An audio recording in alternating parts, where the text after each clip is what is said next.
Lucky ડ્રોનો મહાઠગ police સકંજામાં આવ્યો છે। આરોપી અશોક માળીની પોલીસે અટકાયત કરી છે। બાતમીના આધારે અશોક માળીની અટકાયત કરવામાં આવી છે। પોલીસે અન્ય બે આરોપીની પણ અટકાયત કરી લીધી છે। ઇનામી છેતરપિંડી હેઠળ ગુનો દાખલ થયો હતો અને તેની અટકાયત કરવામાં આવી છે।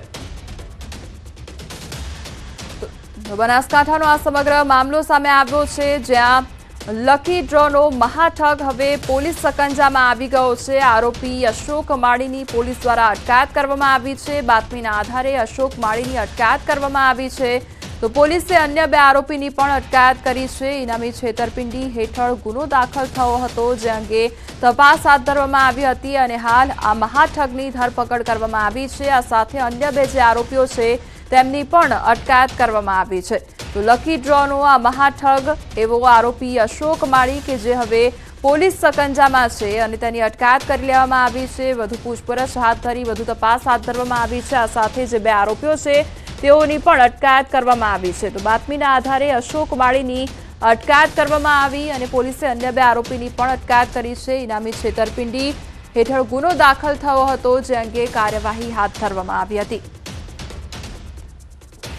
તો બનાસકાંઠાનો આ સમગ્ર મામલો સામે આવ્યો છે, જ્યાં લકી ડ્રોનો જે મહાઠગ છે તે હવે પોલીસ સકંજામાં આવી ગયો છે, તેની અટકાયત કરી લેવામાં આવી છે। આ સાથે પોલીસે અન્ય જે બે આરોપીઓ છે તેઓની પણ અટકાયત કરી છે। આરોપી અશોક માળીની પોલીસ દ્વારા અટકાયત કરવામાં આવી અને બાતમીના આધારે અશોક માળીની ધરપકડ કરવામાં આવી છે। ત્યારે પોલીસે અન્ય બે આરોપીઓની પણ હવે અટકાયત કરી છે અને ઇનામી છેતરપિંડી હેઠળ ગુનો દાખલ થયો હતો। हमारी સાથે हाल संवाददाता किशोर जोड़ाई गया है। किशोर, जे लकी ड्रोनो महाठग હવે પોલીસના સકંજામાં અટકાયત કરવામાં આવી, અન્ય બે લોકોની પણ અટકાયત થઈ છે, શું અપડેટ તેને લઈને? ચોક્કસથી આપણે જણાવી દઉં કે જે લકી ડ્રોના નામે અલગ અલગ જગ્યા પર અશોક માળી અને તેના સાગરીતો ડ્રો કરતા હતા, તેમાં પોલીસને સફળતા હાથ લાગી છે। પોલીસે મુખ્ય સૂત્રધાર અશોક કાનાજી માળીની અટકાયત કરી છે। તે ઉપરાંત નરસિંહભાઈ ભાનાજી દરજી અને રડમલ રૂપાજી રાજપુરોહિતની પણ અટકાયત કરી છે। અત્યારે તો પોલીસે આ ત્રણેય લોકોની અટકાયત કરીને વધુ પૂછપરછ હાથ ધરવામાં આવી છે। અશોક માળી દ્વારા અત્યાર સુધી 3 ડ્રો કરવામાં આવ્યા છે, એમાંથી માત્ર એક જ ડ્રો ઉપર ગુનો દાખલ થયો હતો અને આ ગુનામાં અત્યારે તો અટકાયત કરીને જે ડેડુઆ સુમારપુરી ગૌશાળામાં ડ્રો થયો હતો તેને લઈને વધુ પૂછપરછ હાથ ધરી છે। જી કિશોર, સમગ્ર માહિતી બદલ આપનો આભાર।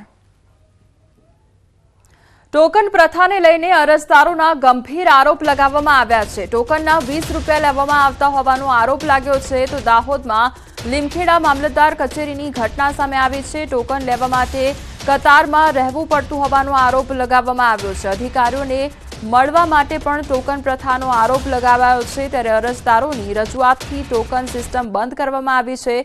ત્યારે અરજદારો તો ત્યાં સુધી કહી રહ્યા છે કે એક દિવસે 20 રૂપિયાનું લીધેલું ટોકન માત્ર એક જ દિવસ ચાલે છે, બીજા દિવસે ફરી 20 રૂપિયાનું ટોકન લેવું પડે છે। આમ વારંવાર ટોકન માટે પણ 20 રૂપિયા ખર્ચ કરવા પડે છે। તો બીજી તરફ મામલતદાર કહી રહ્યા છે કે અધિકારીઓને મળવાના કોઈ ટોકન નથી, માત્ર એન્ટ્રી કરવાની હોય છે। ત્યારે અરજદારોની માંગને ધ્યાને લઈ ટોકન સિસ્ટમ બંધ કરી દેવામાં આવી છે। અમે 2 દિવસ પહેલાં અહીંયા થોડુંક કામ હતું મારે કાગળ લાવવા વિશે, તો અમે અહીંયા ગેટની અંદર એન્ટ્રી થયેલા, તો અમને ગેટ પર રોકી દેવામાં આવ્યા। કીધું કે તમારે ટોકન લેવું પડશે। મેં કીધું ભાઈ મેં તો કાલે ટોકન લીધેલું, તો કે કાર પર ટોકન નહીં ચાલે, તમારે આજે જ ટોકન લેવું પડશે બીજું। હવે એના માટે એક ટોકનના 20 રૂપિયા લે। મેં 2 વાર, એક દિવસ બી 2 વાર મેં ટોકનના પૈસા આપ્યા હતા, તો અમારે ત્રીજી વાર થયું તો કે 20 રૂપિયા આપવા પડશે એમ કે। પછી ભાઈ મેં તો કેમ આવું ભાઈ, ટોકન તો મારી પાસે છે ને?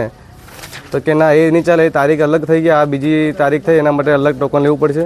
અરજદારો દ્વારા દરેક કચેરીમાં આવતા કોઈ પણ કામ માટે મામલતદાર કચેરીમાં ટોકન સિસ્ટમ દાખલ કરીને પૈસા લેવામાં આવે છે, પણ એ વાત ખરેખર ખોટી છે। ફક્ત અને ફક્ત ઇટીવીટીની અંદર જે સર્ટિફિકેટ છે એના સર્ટિફિકેટ મેળવવા પૂરતી જ એમને 20 રૂપિયા ફી ચૂકવવાની છે। અધર કચેરીમાં એમની અરજીના કામે તપાસ માટે આવ્યા હોય અથવા તો કોઈ અધિકારીને મળવું હોય તો એમાં ફક્ત અને ફક્ત રજિસ્ટરમાં એન્ટ્રી કરવી જરૂરી છે, કે જેથી કરીને આપણને ખબર પડે કે ભાઈ કેટલા અરજદારો રોજના કચેરીમાં આવે છે। આ તરફ સુરેન્દ્રનગરમાં નશાનો કારોબાર ઝડપાયો છે। ગાંજાના જથ્થા સાથે એક શખ્સ માલવણ ધ્રાંગધ્રા હાઈવે પરની હોટલમાંથી ઝડપાયો છે।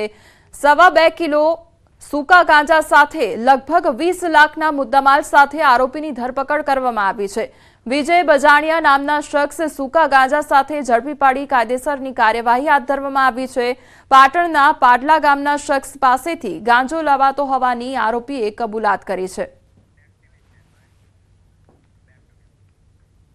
ખેડા જિલ્લા સહકારી સંઘની ચૂંટણીનું આયોજન કરવામાં આવ્યું હતું, જેમાં 13 બેઠકોમાંથી 5 બેઠકો પર ચૂંટણી યોજાઈ. માતર, નડિયાદ, કઠલાલ, મહુધા અને કપડવંજ બેઠકની ચૂંટણી યોજવામાં આવી હતી. નડિયાદ બેઠક પર કૌશિકભાઈ પરમારનો વિજય, જ્યારે મહુધા બેઠક પર અર્જુનસિંહનો વિજય થયો છે. માતરની રસાકસીવાળી બેઠક પર પૂર્વ ધારાસભ્યની જીત થઈ, તો માતર બેઠક પર કેસરીસિંહ સોલંકીનો વિજય થયો છે.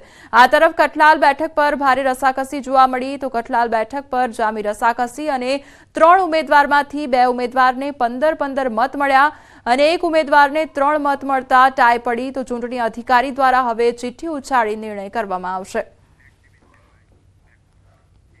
વેસ્ટમાંથી બેસ્ટ વસ્તુઓ બનાવવા માટે ભાવનગર મહાનગરપાલિકા દ્વારા અનોખી ઝુંબેશ હાથ ધરવામાં આવી છે. મનપા દ્વારા લોખંડના ભંગાર એટલે કે સ્ક્રેપમાંથી 3.20 કરોડના ખર્ચે 30 સ્કલ્પચર બનાવવામાં આવી રહ્યા છે. આ સ્કલ્પચર જે વેસ્ટમાંથી બેસ્ટ સર્જન છે, આ સ્કલ્પચરને શહેરના પૂર્વ, પશ્ચિમ અને સેન્ટ્રલ ઝોનમાં મૂકવામાં આવશે. લોખંડના ભંગાર સ્ક્રેપમાંથી સ્કલ્પચર માટે મહાનગરપાલિકા દ્વારા ટેન્ડરિંગ કરી અલગ અલગ આકૃતિ પસંદ કરવામાં આવી હતી, જેમાં મેક ઇન ઇન્ડિયા લોગો, ભારતનો નકશો, પેલિકન તેમજ સિંહ, હાથી, સરદાર પટેલ, મહાત્મા ગાંધી સહિતની આકૃતિમાં સ્ક્રેપમાંથી